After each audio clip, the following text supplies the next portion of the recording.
नवरात्रि में माता को चढ़ाई गई हर वस्तु, आप नवरात्रि में कुछ नहीं है आपके पास, तो आपने मान लो कि एक श्रृंगार की सामग्री ली आपने, 30 रुपए का पैकेट आता है, सबसे छोटा पैकेट जो आता है वो 30 रुपए का आता है सामान्यतः। उससे छोटा लेंगे तो उसमें भी सामग्री बहुत ही खराब आती है।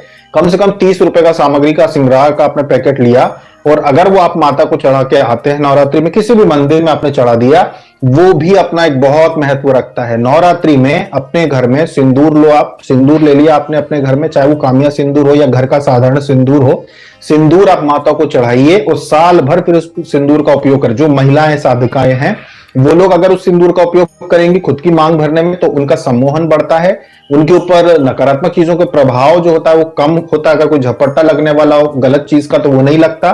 पुरुष साधक जो हैं अगर वो उस सिंदूर को लगाते हैं अपने पूजा पाठ का नवरात्रि में, जो भी आपने चढ़ाया है, और वहां पे जैसे आपने एक बार में जो लेके रख लिया ना, उसमें से प्रतिदिन चढ़ाओ, और जो बचा हुआ रहता है उसको अगर आप साल भर उपयोग करें साधक, तो इसमें सम्मोहन शक्ति रहती है। क्यों? क्योंकि देवी शक्ति जब आपके घर में आती है तो आपके द्वारा चढ़ाई गई चीजों को वो देखती हैं कि आपने सिंदूर चढ़ाया, आपने अष्टगंध चढ़ाया, आपने जो भी वस्तुएं चढ़ाई हैं, ये देवी शक्तियां देखती हैं अपनी दृष्टि से, तो वो चीजें जागृत हो जाती हैं। जैसे सामने सिंदूर रखा हुआ था, नवरात्रि में आपने क्या किया, आपने कलावा लिया, यानी कि रक्षा सूत्र जो होता है वो लिया, आपने सामने रखा है देवी के सामने, अब वो 9 दिन रखा रहा। अभी जिन्होंने नहीं लिया हो, ना रखा हो, अभी आप रख दो कि आपने अपने पूजा के स्थान में कलावा रख लिया, जो रक्षा सूत्र आता है ना, ये रख लिया आपने, उसको अपने माता के सामने रख लिया। जब आप माता को पूजन कर रहे हैं तो उस कलावे पे भी आपने सिंदूर तिलक लगा दिया, आरती घुमा रहे हैं तो उस पे भी घुमा दिया।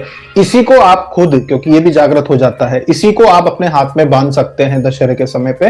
और आप चाहें तो पूरा जो एक गिट्टी होती है ना कलावे की, उसको आप वहां पे उपयोग कर लें, तो बची हुई जो रहेगी थोड़ा बहुत तो आप माता को चढ़ा देंगे, जो बची हुई रहेगी साल में जब भी कोई आप बड़ा हवन करते हो, जैसे 2-3 महीने में एक बार आप कलावा बदलना चाहते हैं तो आप बदल सकते हैं। ये सारी चीजें होती है। तो नवरात्रि में माता को चढ़ाई गई सभी वस्तुएं स्वतः सिद्ध हो जाती हैं, इसीलिए नवरात्रि बहुत मायने रखती है। नवरात्रि में किया गया जाप, नवरात्रि में किया गया हवन, ये सारी चीजें बहुत अधिक लाभ देती हैं। तो अपने हाथ से करने का प्रयास करें कि हम भले ही थोड़ी संख्या में करें पर अपने हाथों से हवन करें, अपने हाथों से हम चीजें करें, ये चीजें होती